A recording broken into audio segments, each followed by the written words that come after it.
Welcome to I dream. నేను మీ సురేఖ. ఈ మధ్య చాలా మంది డయాబెటీస్ బారిన పడుతూ ఉన్నారు. అయితే షుగర్ 150 దాటకుండా ఉండాలి అంటే మన ఎవ్రీడే తీసుకునే డైట్ ఎలా ఉండాలి, రోజు ఏ ఫుడ్ తీసుకోవాలి, ఏ ఫుడ్ తీసుకోకూడదు అనే విషయం ఇవాళ వివరంగా మాట్లాడదాం. ఈరోజు మనతో పాటు ఉన్నారు ప్రముఖ నాన్ సర్జికల్ ఆయుర్వేదిక్ డాక్టర్, సురక్ష ఆయుర్వేదిక్ క్లినిక్ ఫౌండర్ డాక్టర్ పూర్ణ రాజేశ్వరి గారు. వారితో మాట్లాడదాం. నమస్కారం అమ్మ. నమస్తే అమ్మా. ఎలా ఉన్నారు? బాగున్నాను, థ్యాంక్ యూ. అమ్మ, జనరలీ ఏంటి అంటే షుగర్ 150 దాటకుండా ఉండటం కోసం చాలా కష్టపడుతూ ఉన్నారు. చాలా మంది డయాబెటీస్ బారిన పడిన వాళ్ళందరూ కూడా తగ్గించడానికి చాలా కష్టపడుతూ ఉన్నారు. అసలు డయాబెటీస్ బారిన పడకుండా ఉండాలి అంటే, 150 దాటకుండా ఉండాలి అంటే ఎవ్రీడే ఏ ఫుడ్ తీసుకోవాలి, ఏ ఫుడ్ తీసుకోకూడదు? అంటే జనరల్గా ఏంటంటే డయాబెటీస్ అనేది ఈ రోజుల్లో పెద్ద ఒక రకమైనటువంటి శాపం అనుకోవాలి. పాత రోజుల్లో ఏంటంటే తిండి లేక చాలా కరువులో ఉండి చాలా ఇబ్బందులు పడుతుండే, క్షామంలో ఉండి చాలా ఇబ్బందులు పడుతుండే వాళ్ళం మన భారతీయులు. ఇప్పుడు ఏంటంటే చాలా కష్టపడి ఆర్థికంగా బలపడ్డాం, కానీ ఆరోగ్యపరంగా చాలా బలహీనం అయిపోయాం. దానికి ఎగ్జాంపుల్ ఏంటంటే మనకు వస్తున్న diabetes, hyper tension, main problems, life style disorders అంటారు వీటిని. అలాంటివి చాలా ఉన్నాయి మనకి. ఆస్మా కానీ, ఒబిసిటీ కానీ, ఇవన్నీ చాలా వస్తాయి. అవన్నీ నెక్స్ట్, కానీ ఫస్ట్ అండ్ ఫార్మోస్ట్ డయాబెటీస్ అనమాట. ఎందుకంటే తినడానికి ఉండదు, ఏం తినడానికి ఉండదు. ఏది తినాలన్నా నోట్లో పెట్టుకోవాలంటే భయంగా తినవలసి వస్తుంది. కొంతమంది చాలా స్ట్రిక్ట్గా ఫాలో అయిపోతారు, ఇంకా వాళ్ళకి తినడానికి ఏం ఉండదు అనమాట. అసలు అంత డ్రై ఇదిలో ఉంటారు, అంటే కరువులో ఉన్నట్టుగా, ఉపవాసంలో ఉన్నట్టుగా ఉంటారు అనమాట. అందుచేత కొంచెం ప్రణాళికాబద్ధంగా ఆహారాన్ని వాళ్ళు ప్లాన్ చేసుకుంటే మంచిగా ఆరోగ్యంగా తీసుకోవచ్చు. టేస్టీ ఫుడ్ కూడా తీసుకోవచ్చు. ఓకే. అంటే జనరల్ టేస్టీ ఫుడ్ అంటే ఎలాగో అనారోగ్యకారకం అని చెప్పేసి వాళ్ళు భయపడతారు, కానీ ఇంట్లోనే కొన్ని టేస్టీ ఫుడ్స్ కూడా మనం చేసుకోవచ్చు. ఇందులో కొంచెం వీలైనంత వరకు చెప్పడానికి ప్రయత్నించేద్దాం.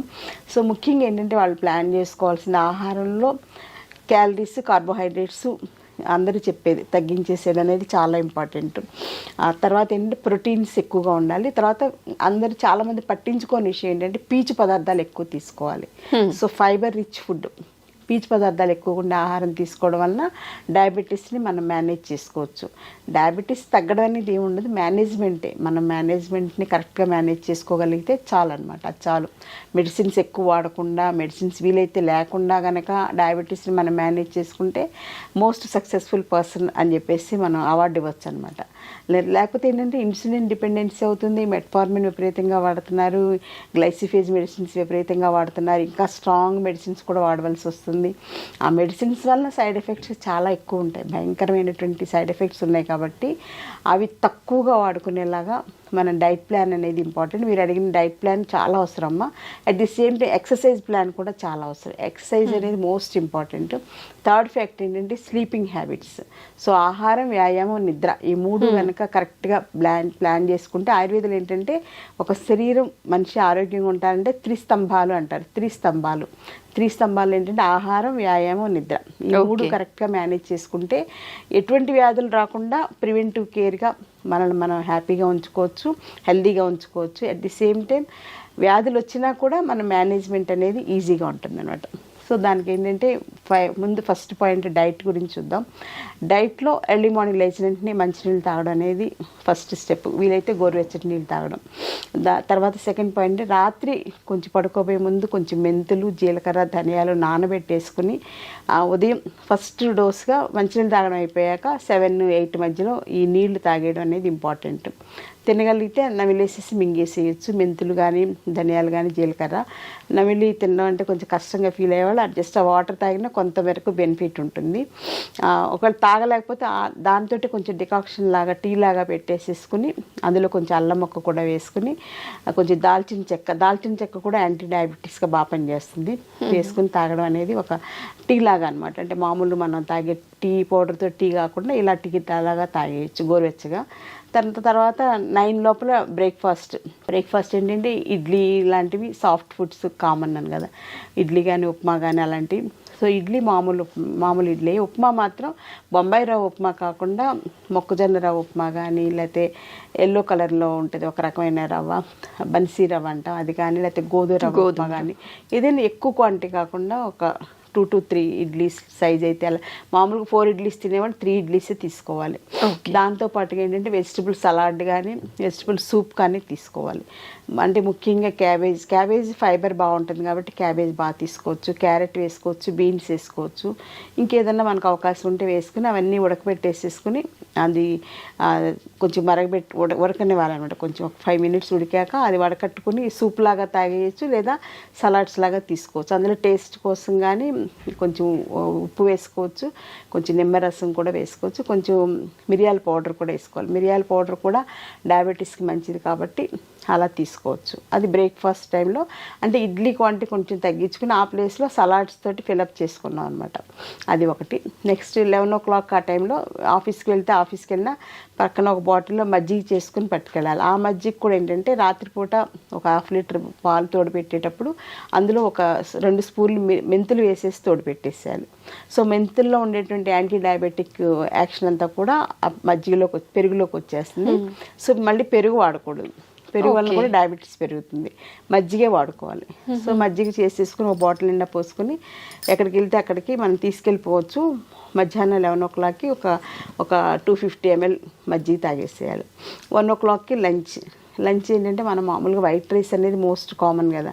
White rice, white sugar, white salt, white packet milk, maida, ఈ 5 కూడా వైట్ పాయిజన్స్.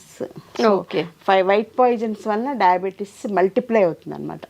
సో ఈ 5 కూడా తీసుకెళ్ళి కాశీలో వదిలేయాల్సిందే డయాబెటీస్ పేషెంట్స్.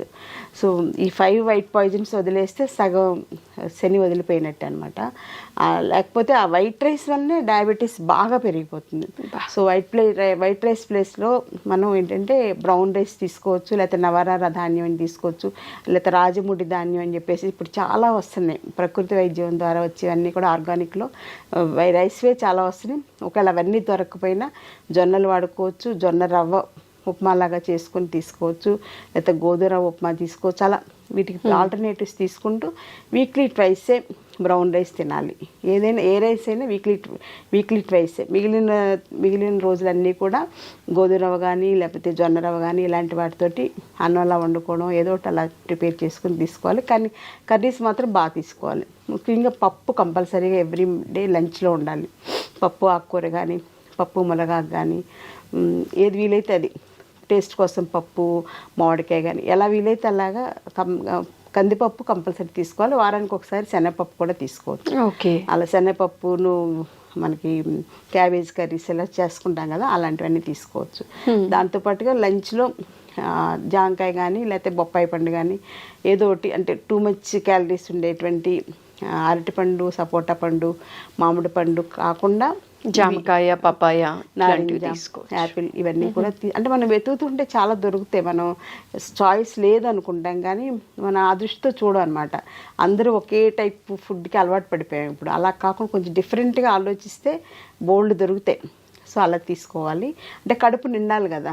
ఇప్పుడు మామూలుగా ఏదైతే అన్నమే చక్కగా ఇంత అన్నం పచ్చడి వేసుకుని, ఇంత అన్నం పప్పు వేసుకుని, ఇంత అన్నం పులుసు వేసుకుని, ఇంత అన్నం పెరిగేసుకుని తింటే కడుపు హాయిగా నిండుతుంది. వైట్ రైస్ కదా, షుగర్ కూడా అలాగే మల్టిప్లై అయిపోతుంది. అందుకని ఏంటంటే బ్రౌన్ రైస్, గోధుమ రవ్వ ఎక్కువ తినలేం, బాడీ పట్టదనమాట. ఆ ప్లేస్కి మనం ఇలా ఫ్రూట్స్ తోటి బ్యాలెన్స్ చేసుకునేలాగా, లేకపోతే క్యారెట్, లేకపోతే క్యాబేజ్ కానీ సలాడ్స్ లాగా ఏదో ఒకటి తీసుకోవాలమ్మా. తర్వాత మళ్ళీ ఈవినింగ్ 4 o'clock టీ కానీ, తర్వాత ఇంకా ఏదన్నా మజ్జిగ కానీ లేకపోతే హెల్త్ డ్రింక్ అల్లం టీ తోటి కానీ అలాంటివి ఏదో తీసుకోవచ్చు. ఏమీ లేకపోతే కొంచెం కొబ్బరి నీళ్ళు కానీ అలా అయినా పర్వాలేదు. కొబ్బరి నీళ్ళు తీసుకోవచ్చు, కొంచెం తీసుకోవచ్చు, ఎక్కువ తీసుకోకూడదు, కొంచెం తీసుకోవచ్చు. అంటే న్యాచురల్ ఫుడ్స్ కాబట్టి పర్వాలేదు, తీసుకోవచ్చు. ఆ రకంగా మేనేజ్ చేసుకోవాలి. డిన్నర్ మాత్రం వీలైతే మానేసేయాలి. అంటే రైస్ ఇవన్నీ కూడా మానేసేయాలి.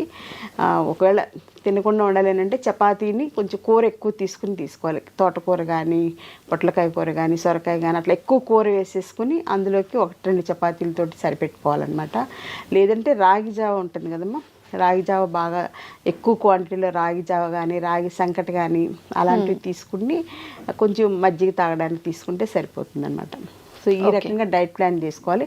పడుకోబోయే ముందు వీలైతే ఒక 250 ml కానీ 200 ml కానీ ఆవు పాలు తీసుకోవాలి. దీనివల్ల ఏంటంటే బాడీలో కాల్షియం డెఫిషియన్సీ రాకుండా ఇలా కేర్ ఉంటుంది. సో మెయిన్గా మానేయాల్సింది ఏంటంటే బిస్కెట్స్ తినడం మానేయాలి. చాలామంది చెప్పేది ఏంటంటే డాక్టర్స్ కానీ ఎవరైనా చెప్పేది అంటే మధ్య మధ్యలో ఎప్పుడు ఆకలిస్తే అప్పుడు 2 అవర్స్కి ఒకసారి బిస్కెట్స్ తినేసేయండి అని చెప్తారు. బిస్కెట్స్లో మైదా ఉంటుంది, అందులో ఫ్రక్టోజ్తో చేసినటువంటి షుగర్ బేస్డ్ ఇవన్నీ ఉంటాయి. అలాగే ఆర్టిఫిషియల్ షుగర్ అని చెప్పేసి బయట పంచదార కాకుండా వాడుతుంటారు, అది ఇంకా డేంజర్ అనమాట. అది అస్సలు మంచిది కాదు, క్యాన్సర్ని కలిగిస్తుంది అనమాట అది. సో అలాంటి ఆర్టిఫిషియల్ షుగర్ కూడా వాడకూడదు.